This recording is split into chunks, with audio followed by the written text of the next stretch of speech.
Good morning, good afternoon, good evening, whatever time of day it is that you might be watching moments from the Kay Walker's book. I want to talk because the book is entitled Kay Walker, A Psychodynamic Approach to Pastoral Care. And I really want to help those who care for people to pause long enough to listen to their stories. As you know, I am a clinical pastoral education supervisor, which means that I train ministers, layperson, yes, even you. If you just want to know how to care for others on a deeper level, the course that I teach is for you. I have layperson, many pastors, ministers, and there are those who just want to walk the journey with people because we're living in a time now, as you already know, people are really under a lot of pressure. Sometimes it's pressure from within, then it's pressure from without. And when you see that person, it may look like they are okay, only until you pause and listen, will you discover there is something going on. They really need someone to talk to or to talk with.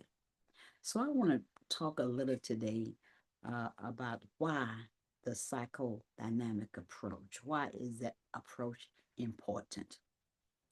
Let me read some from it and then I will share briefly on why it is so very important if we are really going to walk with the people.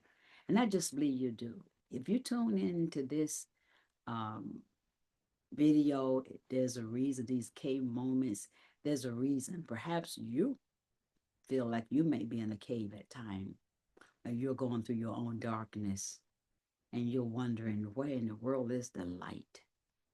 And I don't want to spiritualize it. I talk about the spiritual bypass later on in this book. Sometimes you just need to talk out loud about what you are experiencing on the inside. And it is my fantasy that you will meet a cave walker, somebody who will, and my next book we'll be talking about is Bring a Chair, Not a Needle, that will pull up a chair and listen to you and hear the echoes of your own cave. So let me read a portion of this book. Why psychodynamics? If we are going to walk with people in their caves, we need to seek to understand how unconscious motivations and past experiences shape their present emotions and behavior. In other words, whatever emotional vortex a person may be in when you're talking to them, past experiences may have shaped the way they are responding. So if we deal with only the situation, the present situation, without sitting down to explore what might be triggering these emotions, we will never get to the bottom of what's really going on in their experience.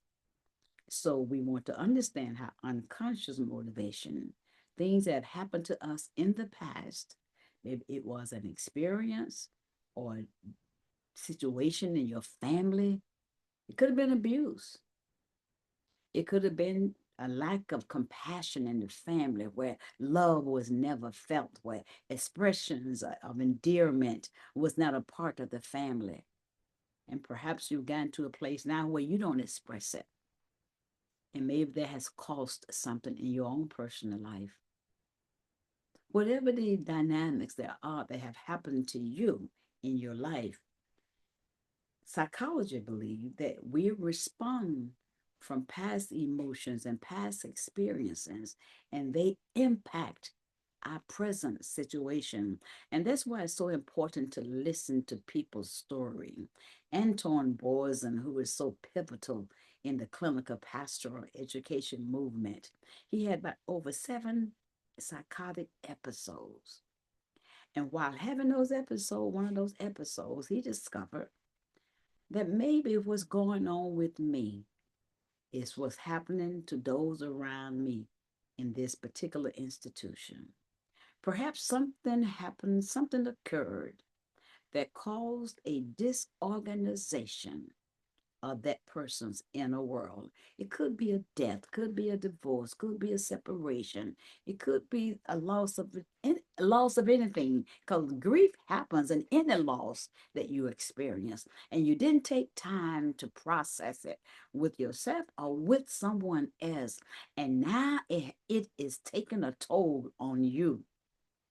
Anton Borzin, his episodes took a toll, but Anton Borzin decided to use what was happening to him as a stepping stone to uncover and understand better what it is. And now he's the father of the clinical pastoral education movement. It's because of him that I am able to be a clinical pastoral educator. Anton Borzin, his own life was a cave, a dark cave, but he found a way through a phrase he coined. I may have said in the first segment, the living human document. There are stories, piles of stories in our lives that shapes us and make us who we are. And so when you're talking to anyone, you are talking to not just the story they are in now, all the stories that has happened to them, have happened to them down through the years, are a part of who they are right now. It's a part of the DNA. But Anton Borzin, he was able to establish a pathway that we can begin to engage the living human document and understand those stories, those pains, those dark places, those caverns, hear those echoes and the story, so that we might better empower them with their own resources, be they personal or spiritual.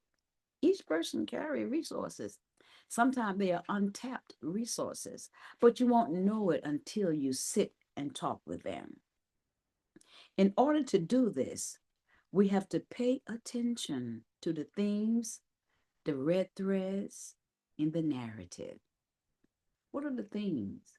Are the themes trust, distrust, abandonment?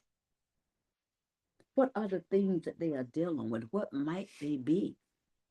And if you listen long enough, you will hear the pain, you will hear the grief, you will hear the stories that they want to tell. But you have to position yourself to listen to things that are coming up. I share with trainees, if a person says to you they have been in the hospital for a whole week and no one has come to see them, they're not getting calls right now. You don't have to guess it. The theme is loneliness, maybe feelings of abandonment, maybe feeling isolated. And that's what you begin to engage them on, those feelings of isolations, abandonment, loneliness.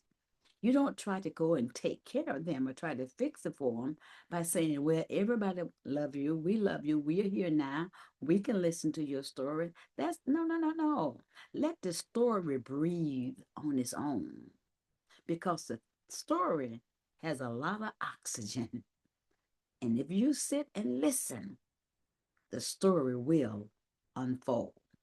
It is delving into unconscious thoughts. Its focus, this is the psychodynamic approach, is to uncover how the cave dwellers' response to their current struggles can be traced back to key formative moments that shape their coping mechanism. How they're coping with the present story was shaped by how they cope with past story. And maybe, just maybe, they need new coping mechanism. And you might be the person to help them walk through that path. The College of Pastoral Supervision and Psychotherapy places significant emphasis on the importance of the psychodynamic approach in the training and development of CPE students and trainees. The psychodynamic approach calls for exploring patients, clients, parishioners, maybe even your friends, emotions, their spiritual and psychological states. It calls for deeper listening, a desire to identify the themes that emerge, as we said earlier, themes of abandonment, loneliness, isolation, those themes that emerge, and a determination to walk, not to run, but to walk beside the sufferer, the person who needs you, or maybe you need someone. An intimate connection is possible. Bonding with these persons who may be going through their own suffering right now, it forges a path into their darkness. You'll get a chance to understand and to hear clearly what they are going through. Only until you walk in the cave will you get a glimpse of the internal world of the person who is sharing the narrative.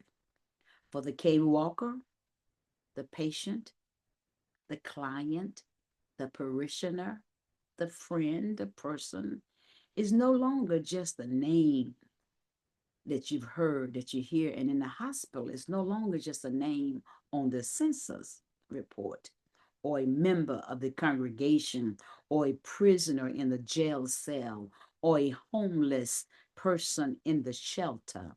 They become a necessary engagement. That's what a cave walker does.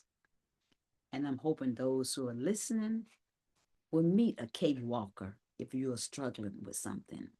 Or maybe you want to be a cave walker. Maybe you can start the groundwork and try to find you a course in clinical pastoral education. That's the groundwork to begin the process of becoming a cave walker. Blessings. Have a blessed rest of this day, or if it's night, have a blessed, blessed, blessed night.